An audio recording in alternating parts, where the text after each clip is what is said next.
ಬಳ್ಳಾರಿಯಲ್ಲಿ ನಡೆದಿರುವಂತಹ ಬ್ಯಾನರ್ ಗಲಾಟೆ ಈಗ ಜೋರಾಗಿ ಸದ್ದು ಮಾಡ್ತಾ ಇದೆ. ಇದಕ್ಕೆ ಸಂಬಂಧಪಟ್ಟಂತೆ ಸಿಟಿ ರವಿಯು ಕೂಡ ಮಾತನಾಡಿದ್ದಾರೆ. ಸಿಟಿ ರವಿ ಹೇಳಿಕೆ ಕೊಟ್ಟಿದ್ದಾರೆ. ನಿನ್ನೆ ಬಳ್ಳಾರಿಯಲ್ಲಿ ನಡೆದಿರುವಂತಹ ಘಟನೆ ಯಾವ ರೀತಿಯಾದಂತಹ ದೊಡ್ಡ ಸಂಘರ್ಷಕ್ಕೆ ಕಾರಣವಾಯಿತು, ಈ ವಿಚಾರವಾಗಿ ನಿಷ್ಪಕ್ಷಪಾತ ನ್ಯಾಯಯುತವಾದ ತನಿಖೆ ನಡೆಯಲಿ. ಯಾರು ಗುಂಡು ಹಾರಿಸಿದ್ರು ಅನ್ನೋದಾಗಿ ತನಿಖೆ ಆಗಬೇಕು. ಕೊಲೆಗೆ ಯಾರು ಕಾರಣ ಅನ್ನೋದು ಸಮಗ್ರ ತನಿಖೆ ಆಗಬೇಕು. ದುರುದ್ದೇಶದಿಂದ ಕ್ರಮವನ್ನ ಕೈಗೊಳ್ಳೋದು ಸಮಂಜಸವಲ್ಲ ಅಂತ ಹೇಳಿ ಚಿಕ್ಕಮಗಳೂರಿನಲ್ಲಿ ಪರಿಷತ್ ಸದಸ್ಯ ಸಿಟಿ ರವಿ ಈ ರೀತಿಯಾಗಿ ಹೇಳಿಕೆ ಕೊಟ್ಟಿದ್ದಾರೆ.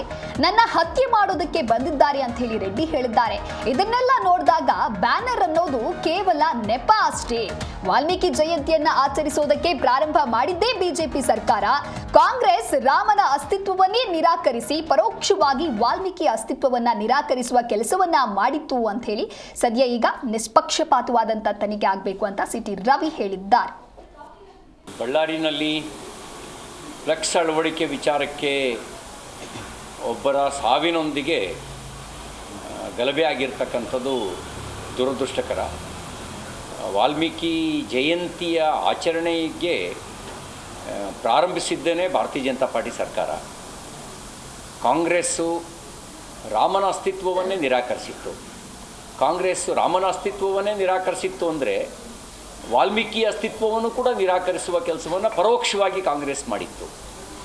ರಾಮ ಅನ್ನೋದೇ ಒಂದು ಇತಿಹಾಸ ಅಲ್ಲ, ಅದು ಕೇವಲ ಕಥೆ ಅಂತಕ್ಕಂಥ ವಾದವನ್ನು ಸುಪ್ರೀಂ ಕೋರ್ಟಿಗೆ ಇಡುವ ಕೆಲಸವನ್ನು ರಾಮಸೇತು ಮೊಕದ್ದಮೆ ಸಂದರ್ಭದಲ್ಲಿ ಮಾಡಿದರು. ಇದ್ರ ಜೊತೆಗೆ ಸಮಗ್ರವಾಗಿ ಸರ್ಕಾರ ತನಿಖೆ ನಡೆಸಬೇಕು. ಪೂರ್ವಾಗ್ರಹ ಮತ್ತು ದ್ವೇಷ ಈ ಒಂದು ತನಿಖೆಯಲ್ಲಿ ವ್ಯಕ್ತ ಆಗಬಾರ್ದು. ನಿಷ್ಪಕ್ಷಪಾತವಾಗಿರ್ತಕ್ಕಂಥ ನ್ಯಾಯಯುತವಾದ ತನಿಖೆ ನಡೀಲಿ. ಯಾರು ಗುಂಡಾರಿಸಿದ್ರು, ಯಾರು ಕೊಲೆಗೆ ಕಾರಣ ಅನ್ನೋದು ತನಿಖೆ ಆಗಬೇಕು ಮತ್ತು ತಪ್ಪಿತಸ್ಥರಿಗೆ ಶಿಕ್ಷೆ ಆಗಬೇಕು. ದುರುದ್ದೇಶಪೂರ್ವಕವಾಗಿ ಮೊಕದ್ದಮೆ ಹೂಡೋದಾಗಲಿ, ದುರುದ್ದೇಶಪೂರ್ವಕವಾದ ಕ್ರಮ ಕೈಗೊಳ್ಳೋದಾಗಲಿ ಅದು ಸಮಂಜಸ ಅಲ್ಲ. ಅದು ನಾವು ಖಂಡಿಸ್ತೇವೆ. ನ್ಯಾಯಯುತವಾಗಿ ನಿಷ್ಪಕ್ಷಪಾತ ತನಿಖೆ ನಡೀಲಿ. ಒಂದು ವೇಳೆ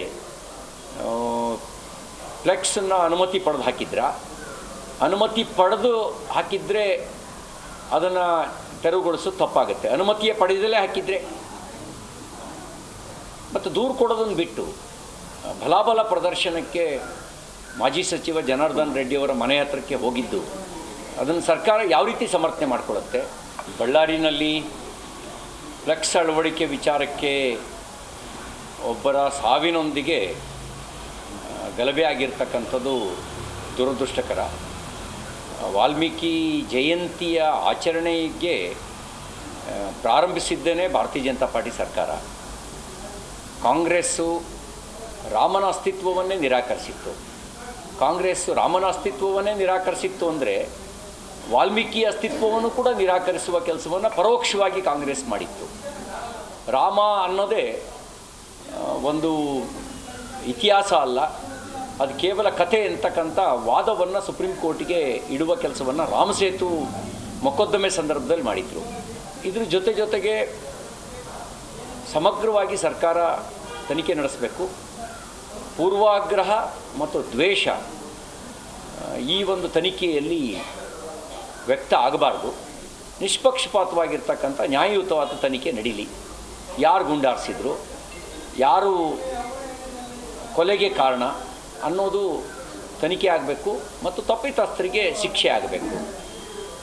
ದುರುದ್ದೇಶಪೂರ್ವಕವಾಗಿ ಮೊಕದ್ದಮೆ ಹೂಡೋದಾಗಲಿ, ದುರುದ್ದೇಶಪೂರ್ವಕವಾದ ಕ್ರಮ ಕೈಗೊಳ್ಳೋದಾಗಲಿ ಅದು ಸಮಂಜಸ ಅಲ್ಲ. ಅದು ನಾವು ಖಂಡಿಸ್ತೇವೆ. ನ್ಯಾಯಯುತವಾಗಿ ನಿಷ್ಪಕ್ಷಪಾತ ತನಿಖೆ ನಡೀಲಿ. ಒಂದು ವೇಳೆ ಫ್ಲೆಕ್ಸನ್ನು ಅನುಮತಿ ಪಡೆದು ಅನುಮತಿ ಪಡೆದು ಹಾಕಿದರೆ ಅದನ್ನು ತೆರವುಗೊಳಿಸೋದು ತಪ್ಪಾಗುತ್ತೆ. ಅನುಮತಿಯೇ ಪಡೆದಲೇ ಹಾಕಿದರೆ